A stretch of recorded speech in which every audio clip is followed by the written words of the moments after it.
فيديو جديد بتحدي جديد، واللي هيفوز معاه النهارده يكسب 10000 جنيه. والتحدي عباره عن ان احنا نلعب ضربات جزاء وكوره مرفوعه وفاولات. يلا بينا.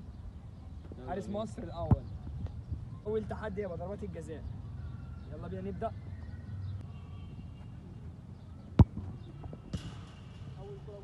ده طبعا اول ضربه جزاء شطها، نبعد الكوره عشان يبقى التحدي اصعب.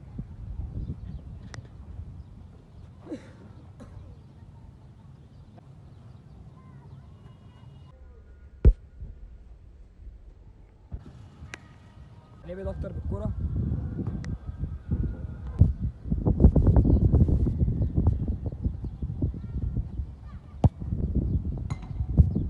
نبعد اكتر مسافه كده. انا جبت كوره ومضيع كورتين. محمد اللي كسبان لحد دلوقتي.